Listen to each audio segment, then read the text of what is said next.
Halo, kita akan membahas tentang hubungan antar sudut. Hubungan antar sudut itu ada 3, yaitu sudut saling berpenyiku atau berkomplement, kemudian sudut saling berpelurus atau bersuplemen, dan yang ketiga adalah sudut-sudut saling bertolak belakang. Nah, kita bahas satu-satu ya. Untuk yang pertama, kita akan membahas tentang sudut saling berpenyiku atau berkomplement. Sudut saling berpenyiku atau berkomplement yaitu sudut-sudut yang jika digabung akan membentuk sudut siku-siku yang besarnya 90 derajat. Contoh, berapakah penyiku sudut 23 derajat? Jawab, penyiku sudut 23 derajat itu adalah 90 derajat dikurangi 23 derajat, yaitu 67 derajat. Kenapa demikian? Karena yang dinamakan penyiku itu adalah pelengkap si sudut itu untuk menjadi 90 derajat. Di sini kita lihat 23 derajat jika dijumlah dengan 67 derajat hasilnya adalah 90 derajat. Jadi sudut saling berpenyiku itu saling melengkapi supaya bisa menjadi 90 derajat. Contoh yang kedua, ada gambar sudut ABC. Ada gambar sudut ABC dengan tanda seperti ini, berarti sudut ABC ini adalah siku-siku. Nah, sudut ABC siku-siku ini dibentuk oleh dua sudut kecil, yaitu sudut ABD dan sudut DBC atau sudut CBD. Ya. Nah, sudut ABD atau sudut DBA ini sudah diketahui besarnya 50 derajat.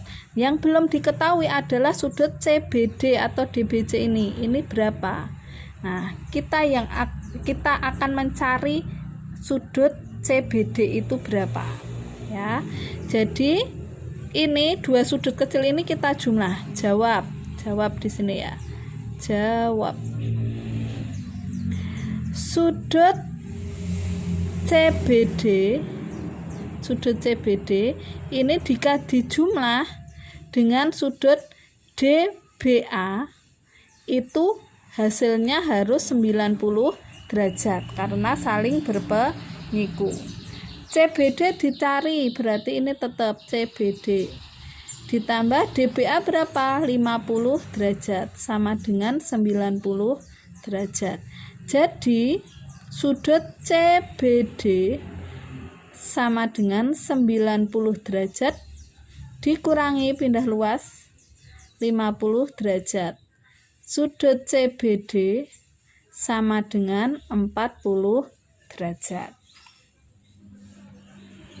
Mudah kan? Kita lanjut ke soal contoh yang ketiga. Di sini ada sudut POS di sebelah sini ada tanda siku-siku. Otomatis sudut POS di sini juga siku-siku karena ini lurus. Kalau separuhnya siku-siku berarti separuhnya juga siku-siku. 90 tambah 90 180 derajat.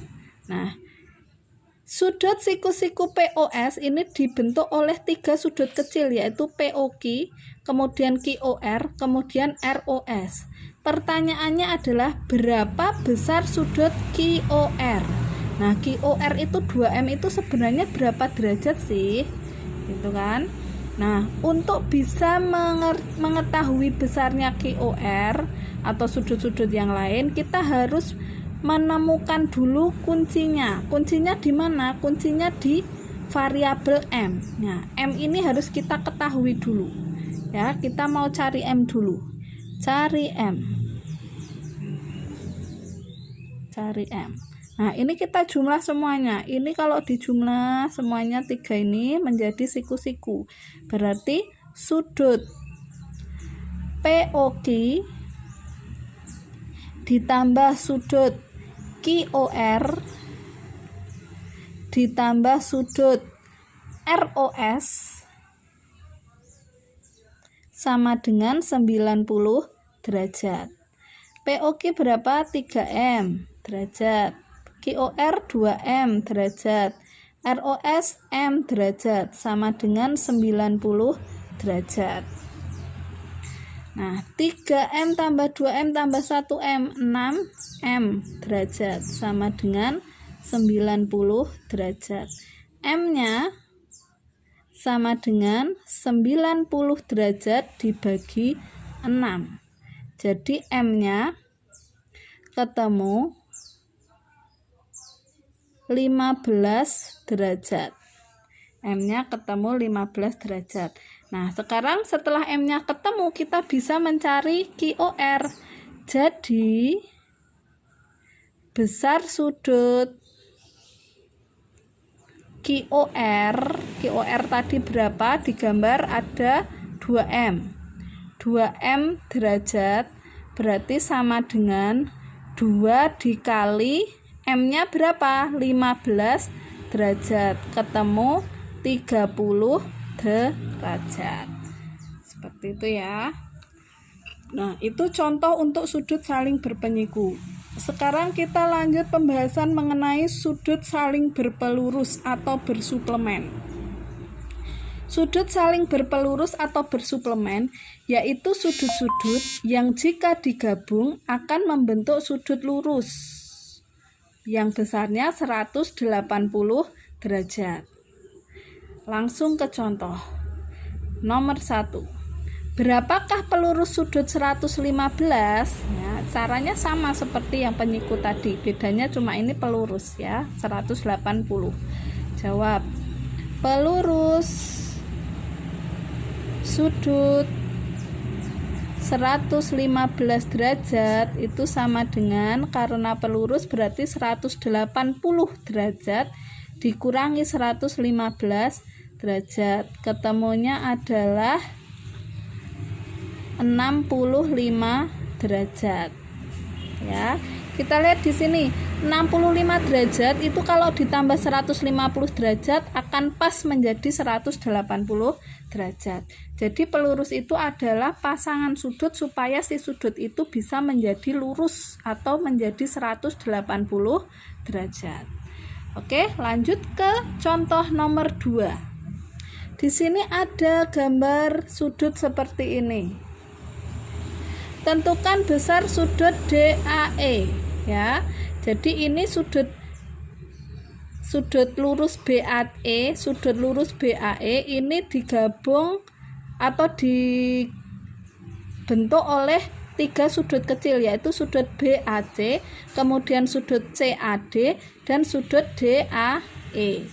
Nah, sudut BAC sudah diketahui 35 derajat. Sudut CAD juga sudah diketahui. Ada tanda seperti ini berarti ini adalah 90 derajat. Dan sudut DAE ini yang belum diketahui. Ini yang ditanya. Nah, sekarang kita akan mencari sudut DAE. Langsung di sini jawabnya. Sudut DAE ya ditambah sudut DAC ditambah sudut CAB sama dengan 180 derajat. Sudut DAE ditanya, berarti ini tetap kita tulis, ditambah sudut DAC itu adalah 90 derajat, ditambah sudut CAB yaitu 35 derajat sama dengan 180 derajat. Sudut DAE ditambah 90 tambah 35 125 derajat sama dengan 180 derajat. Jadi sudut DAE itu sama dengan 180 derajat dikurangi 125 derajat. Sudut DAE ketemu yaitu 55 derajat. Gitu ya. Kemudian lanjut ke soal contoh yang ketiga. Ada gambar sudut lurus EDH. EDH dibentuk oleh 3 sudut kecil, yaitu sudut EDF, sudut FDG dan sudut GDH. Ya, pertanyaannya tentukan nilai M, kemudian berapa besar pelurus sudut EDF. Nah, kita cari M dulu. Caranya sama dengan rumus sudut saling berpelurus. Rumus sudut saling berpelurus, ingat ya, semua sudut dijumlah ketemunya 180 derajat. Berarti di sini langsung kita jawab. Ya, sudut EDF ditambah sudut FDG ditambah sudut GDH sama dengan 180 derajat. EDF berapa? 4M plus 10 derajat. FDG berapa? 70 derajat. GDH berapa? 6M derajat. Sama dengan 180 derajat. Nah, sekarang M-nya 4M tambah 6M, 10M. 10 tambah 70, 80 derajat, sama dengan 180 derajat. 10M derajat sama dengan 180 derajat, pindah ruas dikurangi 80 derajat. 10M derajat sama dengan 100 derajat. Jadi M derajat sama dengan 100 derajat per 10. M-nya ketemu 10 derajat. Nah, M-nya sudah ketemu, ini yang A ya, ini jawaban yang A. Kemudian setelah M-nya ketemu, kita bisa mengerjakan soal yang B. Kita bisa mengerjakan soal yang B. B. Berapa besar pelurus sudut EDF?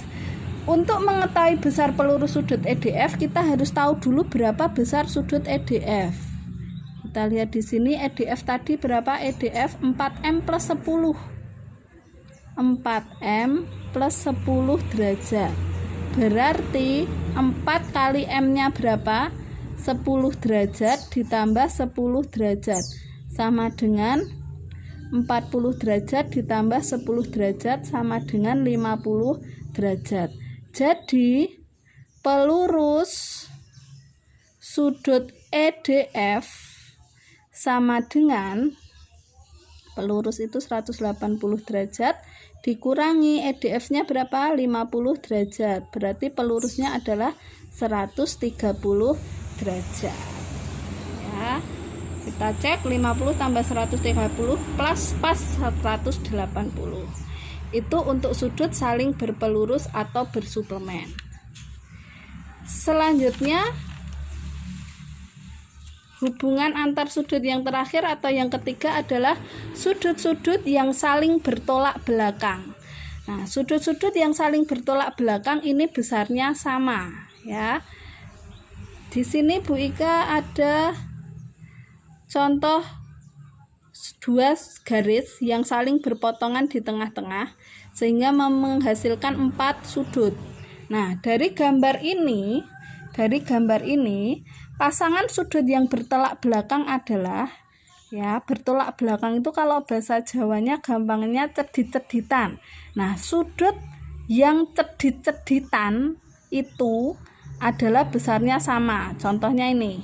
Nah, pasangan yang cedit-ceditan ini, yang bertolak belakang, ini dengan ini, ya, yang besarnya sama.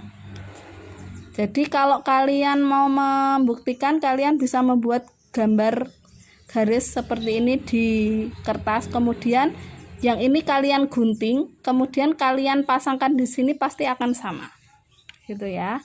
Jadi ini dengan ini cedit-ceditan atau bertolak belakang, berarti ini sama. Berarti pasangannya adalah sudut BAC dan sudut EAD. Ini artinya besar sudut BAC itu sama dengan besar sudut EAD. Kemudian yang kedua ini. Nah, saya beri tanda yang berbeda dengan ini. Berarti itu adalah sudut BAE dan sudut DAC. Itu artinya bahwa besarnya sudut BAE sama dengan besarnya sudut DAC atau CAD.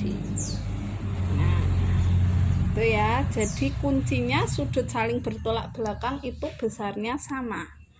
Contoh, ada gambar sudut seperti ini. Sudut POT, sudut POQ, sudut QOR, siku-siku berarti ini 90 derajat. Dan sudut ROS serta sudut SOT. ROS 55 derajat, SOT 7M derajat. Nah, pertanyaannya, tentukan besar sudut POT. Kemudian tentukan besar sudut POQ, dan yang C ini saya ganti, tentukan nilai M. Nilai M. Nah, itu ya. Kita bahas satu-satu. Yang A dulu, kita tentukan dulu besar sudut POT. Sudut POT ini besarnya sama dengan sudut QOS. Ini sama dengan besarnya ini. Kenapa? Karena bertolak belakang.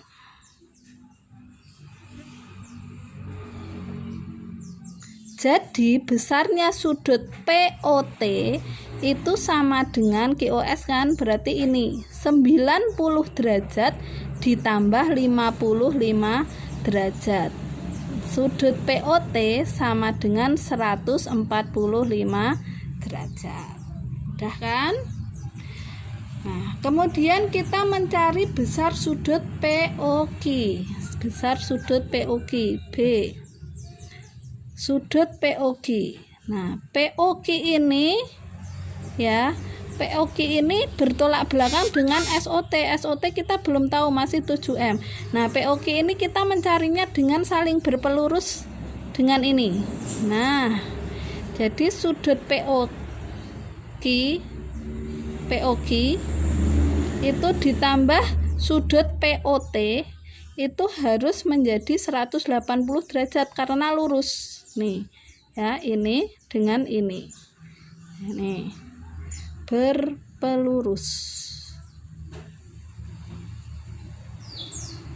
Jadi sudut POQ karena kita mau cari ini tetap kita tulis, ditambah POT-nya tadi berapa? Ketemu ini 145 derajat sama dengan 180 derajat. Sudut POQ sama dengan 180 derajat dikurangi 145 derajat. Jadi sudut POQ ketemu 35 derajat. Nah, selanjutnya kita akan mencari nilai M. C di sini ya, C. Nah, nilai M ini ada di sudut TOS atau sudut SOT. Ya, sudut SOT itu bertolak belakang dengan sudut POQ, berarti SOT ini sama dengan sudut POQ. Kenapa? Karena bertolak belakang.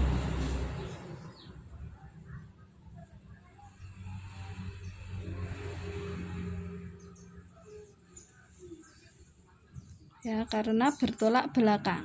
Nah, sudut SOT bisa kita ganti dengan 7M derajat sama dengan POQ tadi berapa? 35 derajat. Jadi M derajat sama dengan 35 derajat dibagi 7. M-nya ketemu 5 derajat. Ya, 5 derajat seperti ini. Ya. Itu tadi hubungan antar sudut dari sudut berpenyiku, sudut berpelurus, dan sudut bertolak belakang. Semoga bermanfaat. Salam sehat selalu.